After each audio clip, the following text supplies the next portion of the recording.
I'm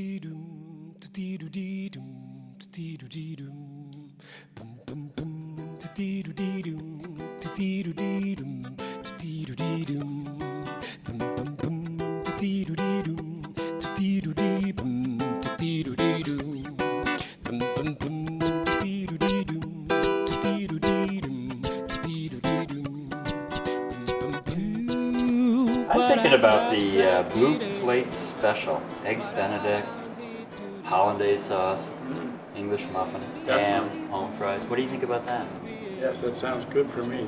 Just a cup of water for you then. Today we're at the Maple Leaf Diner, and I'm going to visit with Tammy Clough, who, as I repeatedly say, is one of the hardest working people I know of. She runs a wonderful establishment here, both the diner and the small store, and it is really a focal point of our community.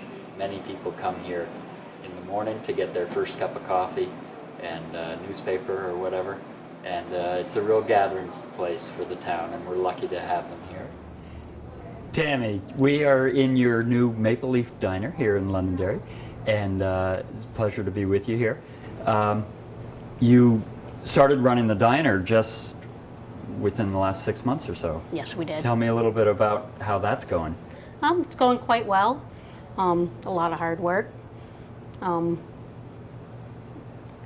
have to say, you and your husband Mike are some of the hardest working people I know of. You run Mike and Tammy's famous deli quick stop here in town. I think you feed at least half, if not 3/4 of this town in the mornings. That's our goal. We stop here almost every morning, as you know. Tell me a little bit about your background, where you came from, how you ended up in Londonderry. Londonderry, Vermont. I moved here from New Brunswick, Canada.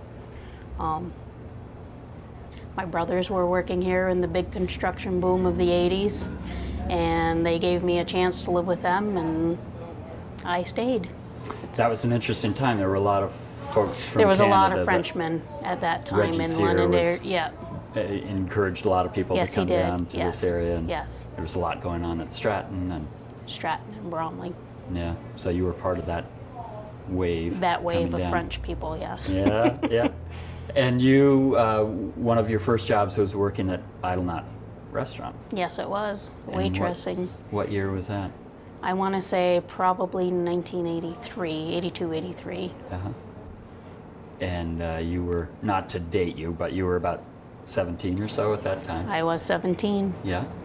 And your now husband, Mike, was a cook at Idle Knot? He was cooking at the Country Girl Diner at that point. Oh, right. And then once they closed, then he went back to Idle Knot. Yeah. Yeah. And that's where you And that's where we met. And you are approaching your 30th wedding anniversary, which is a wonderful thing. So how long did Idle Knots last? Quite some time. I would say 10 or 15 years before they sold to Friendly's Restaurants. Uh-huh. Became Friendly's. Yes. And then we might have stayed for another 4 or 5 years.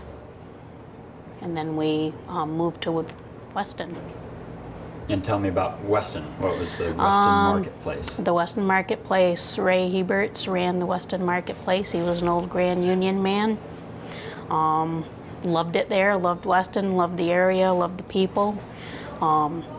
Stayed there for 18 years running his store.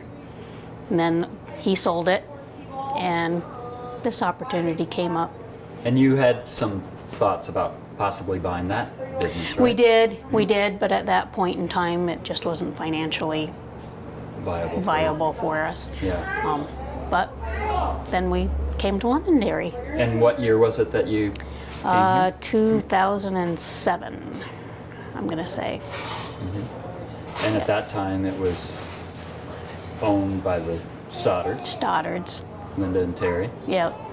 And to my recollection, Terry sort of ran the store, and Linda. Yeah, his son Corey had the store, and he had just sold it. And he didn't want it.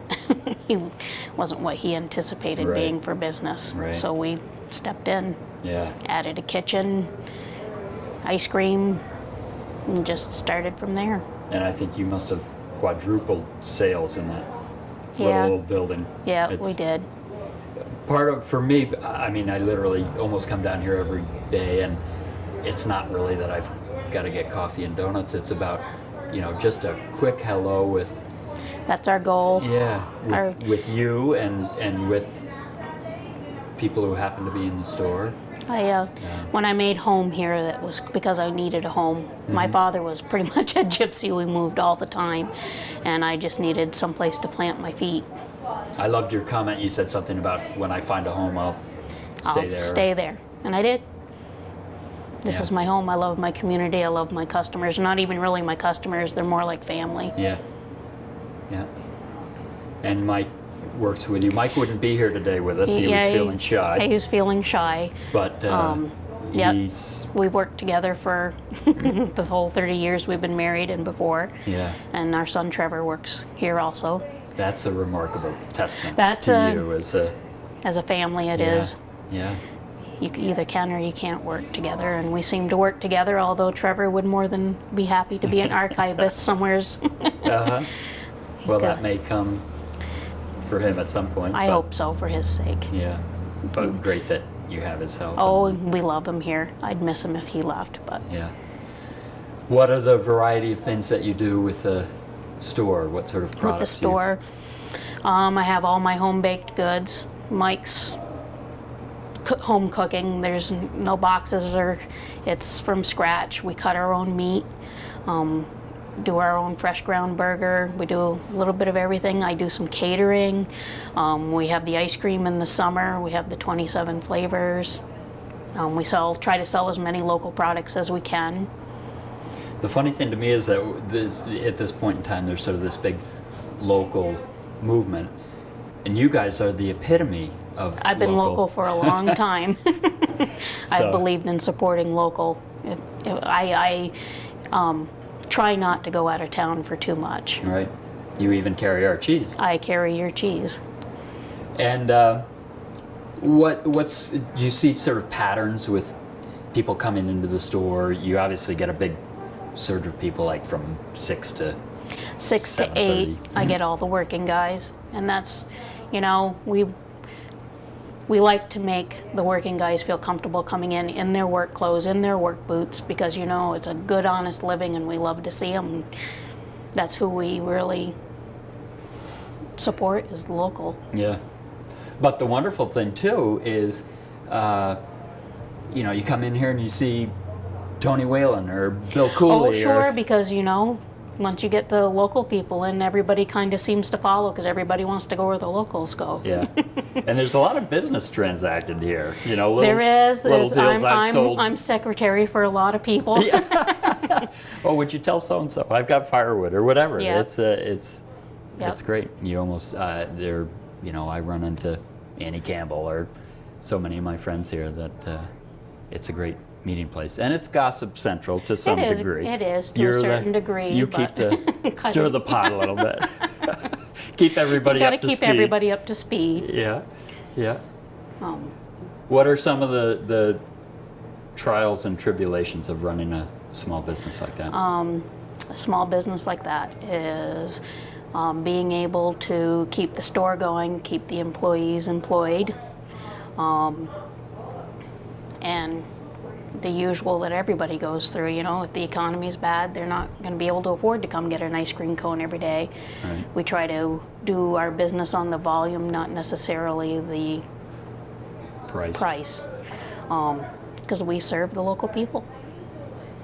I know one of the things you're famous for are and we're as guilty of anyone as coming down to get your donuts Sunday morning. Sunday morning donuts. And those donuts, 9 o'clock, they're 9 ready. o'clock. Don't come early because we've tried and it doesn't work. But The donuts cook when they cook. and those things, I swear, when you bite into them, they just melt in your mouth. But like anything fresh, occasionally we have one left over the day before.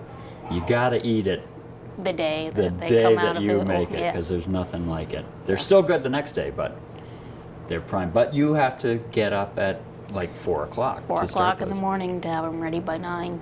They're a yeast dough. so Yeast they- raised dough, and I do it the old-fashioned way. There's no proofing oven, or it's just you make your dough and you let it do its thing. And if it's warm out, you might get them at 9:15. But if it's cold, it might be 9:15. Yeah, yeah.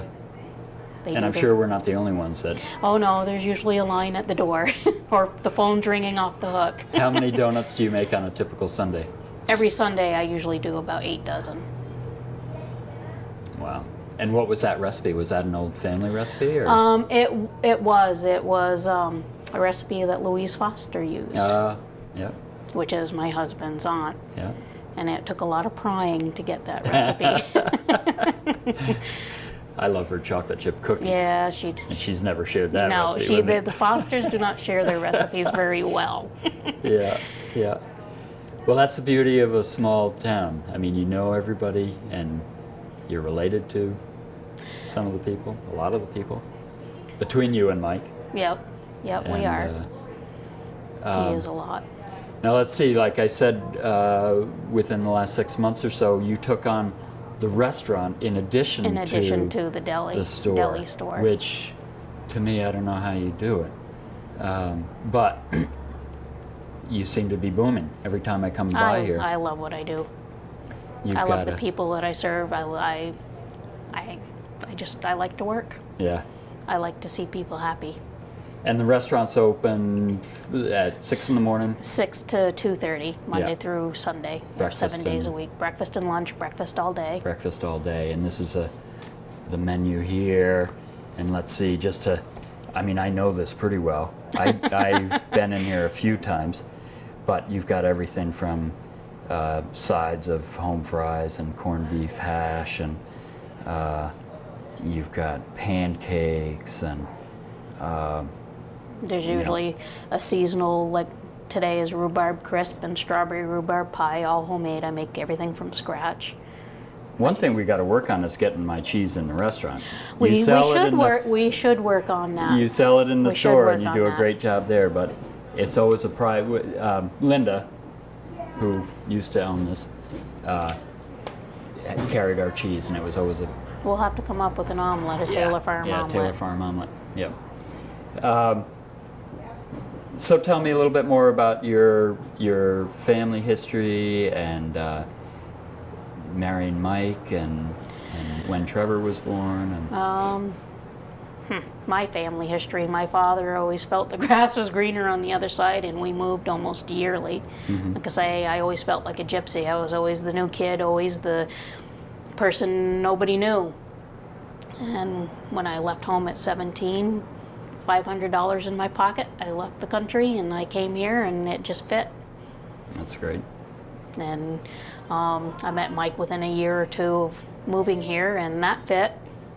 And then we had Trevor a year later. What a great story. And your home is about a eighth of a mile down the 9 road minutes from, away. and from Mike's parents. From just down the Mike's road. parents is 2 seconds away. You Yeah. can look up and see their house. Yeah, yeah. And you've that's been a wonderful, helpful relationship. You've helped to take care of his parents. We took care of his parents for a lot of years before they went off to Cedar Hill, Yeah. when it was not viable any longer to have them at home. It wasn't safe for them to be home anymore. Yeah, yeah. Well, it's wonderful. We have become such a diverse population now. We've lost a lot of that family structure that family you guys structure. have been able to hang on to. We and always that's- have dinner together.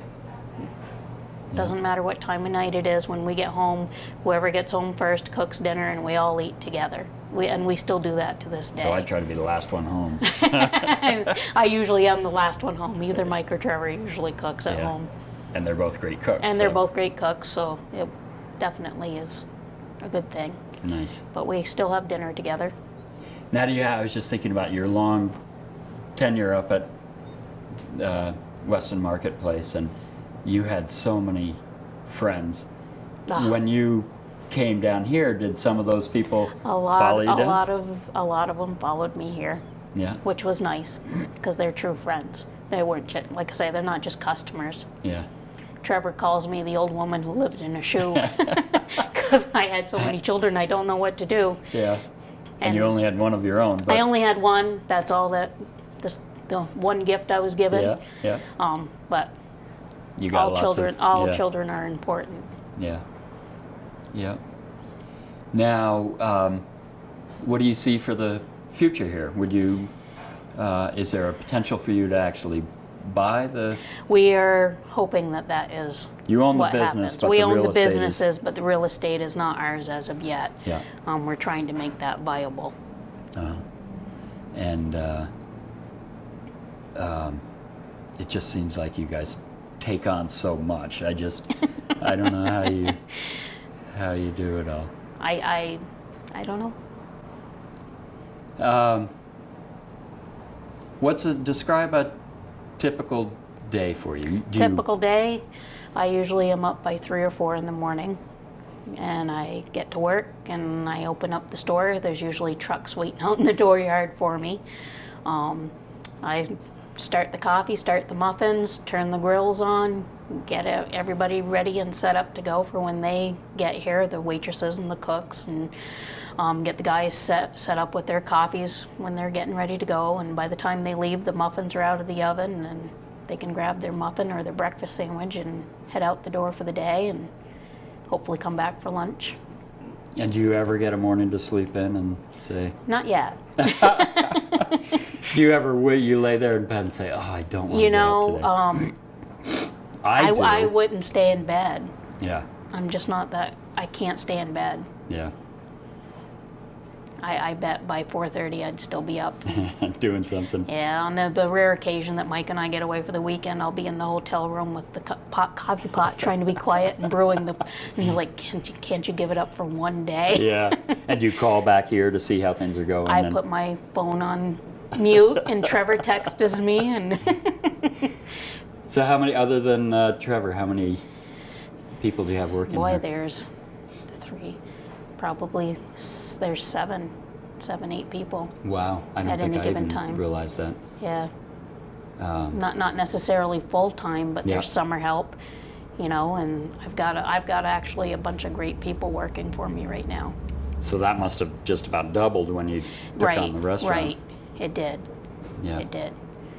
Because there's 4 waitresses here and a cook, 2 part-time, and then Christina's full-time. Linda stayed on a couple of days Yeah. to stay busy. Tell me a little bit about the history of this business, because I think back to when Kurt and Mary Merrill I can owned it. remember coming in. I used to love it when Kurt and Mary owned it, and it was the hubbub of Londonderry, and I always wanted to be the place that people say, remember when we were kids and we went to Yes, that yeah. store and she had the donuts on Sunday? Yeah. And that's just been what I'd like to do. And at that point, Kurt sort of ran the store and Mary ran the Mary restaurant. ran the restaurant And Mary with had her all sisters. kinds of family. Yeah, she had a bunch of working family here. working here too. And what were those years? I'm kind of vague on that. Boy, Was that like had to have been in the 70s. late 70s Yeah. and early 80s. Late 70s, I would say. Because it had to have been even, boy, I hate to think that long ago. Yeah, it had to have been. Yeah. So Kurt and Mary owned the building in the late 70s and early 80s. I would say yes. And Mary had a lot of family working She here, did. Sandy and Her sisters, yes. yeah. And then I'm just trying to clarify in my own mind. Then Linda and Terry Bought it. and that must have been like 85, 86. Had to something like have that? been. Yeah. Yeah, it was shortly after we got married that, yeah. And it was sort of the same arrangement. Terry ran the store And Linda ran the restaurant. How come the women always end up in the kitchen? I don't know, Mike's in the kitchen a lot. All right, so you're changing that. Yep. You're changing the trend. And then you took the store over again from Linda, or No, it was Corey had it, oh, that's right. and then David ran it for a short stint. Right. And David then wasn't a he shopkeeper. he did not like, but he thought he should be a shopkeeper, but then he decided he was not a shopkeeper. It's funny the things that you can think Think that you would like. you would like, and then when you actually- don't. But you and Mike certainly know what you like, and you've got your niches worked out. We work the niches out all the time. Yeah, yeah. But yes, And again, in the store you're trying to think of everything that people could want coming through here. You've got dog food, cat food, ice cream, videos, and yet you probably still have people coming in and saying, "Oh, I want gun ammunition or whatever." I do. And then do you make a little list like, "Oh, we've got to get." A lot of times, if it's something that I can carry, Yeah. like ammunition, you have to have a special license, so I Right. can't do that. But I have worms, I have anything that, fishing hooks. Have you ever had a situation where somebody came in asking for something really obscure, and you've been able to say, "Yes, I have that." I am open on Christmas, Thanksgiving, and Easter for half a day because I want to be available for Those those last-minute last things. minute things. Somebody wants a pint of cream. Somebody needs a cup of flour, they don't want to buy the whole thing, or I've sold a piece of twine out of the meat room. I've lent people turkey pans Yeah. because they forgot to bring a pan to roast the turkey in. What's the funniest story along those lines? Can you think of something that was particularly somebody? Boy, you get weird questions all the time. I do. Just the other day, I got a phone call to set up house cleaning for somebody in town, and I said, I'm a storekeeper, not a housekeeper. And they said, oh, but they said we could trust you with our life. And I'm like, well, I appreciate that, but I do not have time to clean your house. Now that's something I was thinking about earlier. Like I said, you and Mike and Trevor work like crazy here, and you could sell all this and go clean houses on Stratton and probably make more money. Probably, So what is the? but I wouldn't enjoy it as much. Yeah, what's the? I mean, I'm the same way with the farm. Yeah, I know. It's a passion. Seeing somebody come in for that piece of twine to tie their turkey legs up, and then And you like had you it. saved the day, and Yeah. you couldn't have given them $1 million at that point and have them be happy. They needed that piece of twine, or they Right. needed the, pickles for the relish tray, or so that half a day is like visiting well with worth it. family. Yeah, Yes. Yeah. And those people obviously then, if they weren't already, they become loyal. They've become Customer. loyal. I do that a lot so that maybe I'm not the most attractive business in town, but if you have to stop for that gallon of milk that you forgot on Easter morning, and you come in and you see how friendly we are and how much we love being here, you maybe come back. I think Londonderry is kind of quirky. I don't think any of the businesses are very attractive. I'm trying. I got new siding, and I got the flower beds, and I'm trying I think to it looks perk good. it up. Part of what is so endearing about Londonderry is that Is it is what it just a is. funky old working It town. is. It's an old working town. Yeah, and It was made for functionality, it's not for never beauty. gonna be a Weston or a Grafton. And thank God. Yeah. We have those already. Yeah. Have you ever had, I don't know what made me think of this, but a bad situation with somebody coming in and, Oh, sure. I've had to report somebody and take their keys out of their car because they were too intoxicated to drive, and Uh-huh. that was not pleasant because it was an old-time customer, but their life, my son's life, that Yeah, they're going to take yeah. that chance. yeah. And they never came back, which I'm very sorry for, but I'm happy that I might have saved did the right somebody's thing. life. I did the right thing. Yeah, and that's always hard. I did the right thing. Yeah. Do you ever have a break-in here? I think you have. Yes, I have. Yeah. 3 times. Yeah. And that tends to be sort of a cyclical thing. It There's is. somebody around perpetrating the crime, and once Right, and once you try to correct whatever they were able to get in from, then they find some, yeah, which is it's very sad. yeah, it's disheartening in a It's small disheartening community. in a small community because we work very hard for the community. Yeah, And 9 times out of 10, you know exactly And who 9 it is. times out of 10, you know, I can say 10 out of 10, you know exactly who it is. Cameras don't lie. Yeah. But What else? What else? Talk away. Tell me Talk some away. things about stories that you have with the store. Good experiences, bad experiences. they've mostly been good. The bad experience was Irene. I thought Irene was going to take us out. We went home that Sunday afternoon after somebody from town said, I think you need to leave. And I'm like, oh, come on. You know, I know it's, and they're like, no, I've never seen the water like that. I think you need to leave. So I'm like, well, it's slow. We'll shut down for half a day. It's Sunday.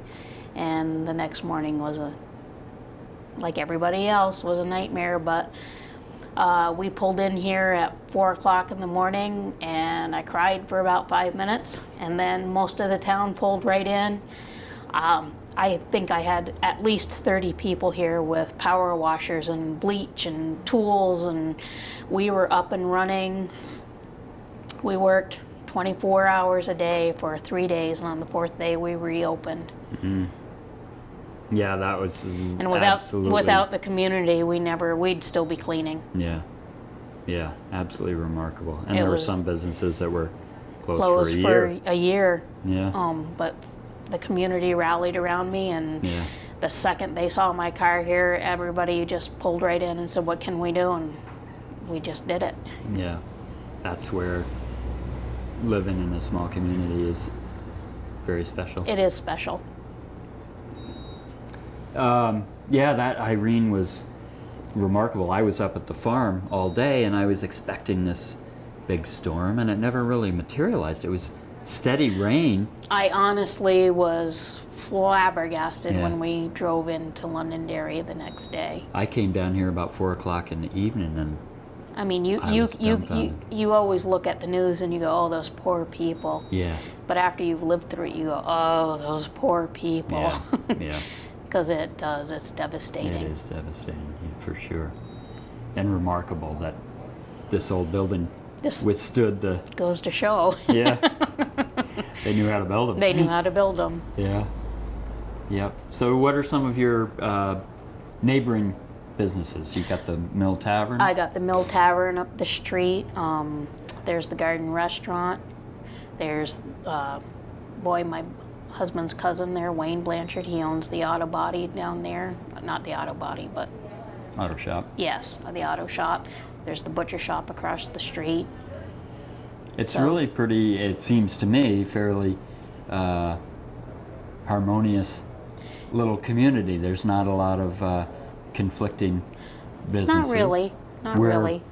up the road You're with up the our road with sleigh your- rides yep. and And then we pretty much recommend each other. You know, Yeah. if I don't have it, I'll send you across the street. yeah, absolutely. We're all just trying to survive. All right. Tammy, what do you see here? We talked a little bit about this community and a fairly homogeneous community. What do you see for the future? How long do you think you and Mike would continue here? How do you foresee other businesses? I don't know how I foresee other businesses. I would hope that we would be here for another 10 years, if the building lasts as long as we do. The irony is, as you think about it, not to point fingers, but Ed Brown with the mill is getting up in years. He's getting up in years. I'm getting up in years with the farm, and Tom and Judy are getting up in years with the garden. yeah. And So where do you Clark's think IGA, they're, been Yeah. there for years. who will step up and take this over, and who It's a little would scary. want to step up, Up and take this over? over. It's a little scary because my son is a college graduate, and there's not much in Vermont for a college graduate. They have to leave in order to make money, and he doesn't really want to leave. Yeah, He wants to stay and do something in Vermont with his education, but where is that, yeah, you know? So I think the kids have a hard time, even when they do get an education, there's not a lot that Vermont offers for the younger generation. They have to leave in order to make that living. yeah. I'm not sure though. The outside world isn't so hospitable either. I don't believe it is, but when you're that age, where else would you go? If Yeah. it's not here, it's got to be someplace else that you got to try. There have been some efforts to kind of revitalize the community. Londonderry and beautify it, and And how do you perceive some of those efforts? There was at one point there was talk of a walkway down through town. sidewalks. Yeah. I don't know if I necessarily agree or disagree. I think there's a lot more that needs to be done other than sidewalks. Mm-hmm. I don't know what that would be. That's why I run a store and a restaurant. But Well, you hopefully- certainly have your niche here, and So what do you think if you decided to retire? Would this building continue on in some capacity, or would they tear it down? I bet you or- they would tear it down. I don't know that, boy, I don't know. I don't think that any of the newer generation would appreciate the, history, the parts that need to be repaired, and Yeah. they would, I would feel that they would do like have a good store, and, you keep what you can, but you've got to start new. Yeah. Reaches the point where it's It reaches the point Lived out where its it's history. lived out its history, but hopefully not for another 10 years or so. well, I hope not, for sure. Maybe even longer than that. Longer than that. Certainly, you are a landmark in this community, and it's not about the building or the business. It's about what you and Mike and Trevor contribute to all of us. We're very community oriented. Yeah. I don't necessarily have a lot of money to throw around, but if the fire department needs like their pig roast every 4th of July, I always get it for them at cost. I store it. I sell their tickets here. But when the fire was across the street, we came down in the middle of the night and fed them. Yeah. Those are the things we can do to help our community. Exactly. Right. Yeah. So I would hope that the future would wake people up to go back to that small community,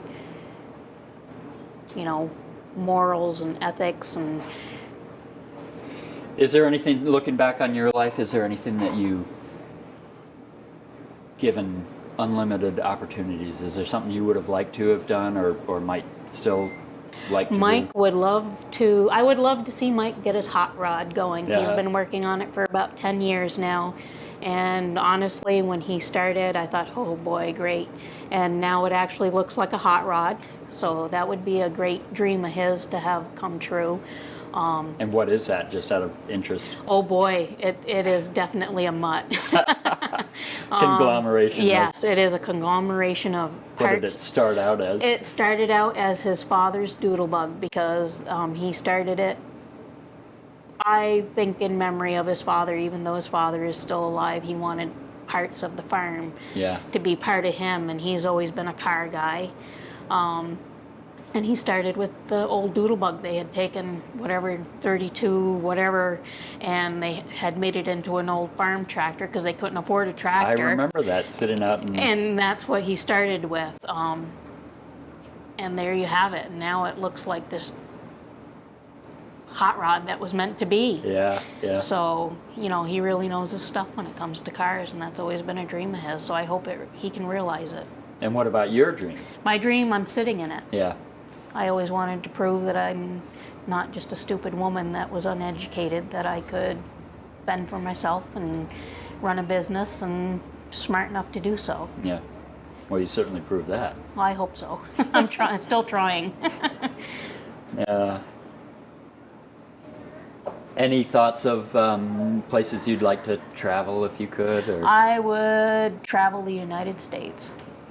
There's a lot in the United States. You never look in your own backyard. That started when we finally took a weekend off and we just went to Stowe. And I'm like, oh my God, this is beautiful, Mm-hmm. So we, 1 or 2 weekends in the year, Mike and I just walk away. Yeah. And we've been visiting Vermont. Yeah. Places and things that you never even knew existed. Yeah. That is beautiful. There's so much. There's so much right here. in Vermont to see. You must have been to Hamilton Falls at some point. Beautiful. Yeah. Pikes Falls. Yep. Styles Peak. Not yet. Yeah. But All yes. right. Well, Tammy, I want to thank you so much for taking the time to visit with me and tell me a little bit about your... I hope I didn't bore you too Not much. at all. It's wonderful, and this is exactly the sort of thing that I want to try to be capturing. And I want to give you a little wedge of our smoked Gouda as a token of my appreciation. I don't have to sell it. This one is for you. Okay. And look forward to many more mornings here with you. Well, good. We'll have to come up with a Taylor Farm Omelet. omelet. Absolutely. You bet. Tell me a little bit about your history with Eleanor. History with Eleanor. Eleanor was Idlenaut's first waitress ever. She worked for them until the very end, and a matter of fact, in the sale clause to Friendly's, Eleanor had a lifetime employment. That was part of their sale. That's how much she meant to the Idlenaut. And Mike and Eleanor worked together for years and years. And then I came on the scene, and I definitely ruined the Mike and Eleanor show. But she was a wonderful lady. She came to love us, and we loved her. And when she was in an elderly home in Bennington, we went to visit her one day, and she made us promise if we ever opened a restaurant, if she could still be our first waitress. So there she is. She's been hanging on the wall since January 1st, even when we weren't really open. And she showed up to work every day.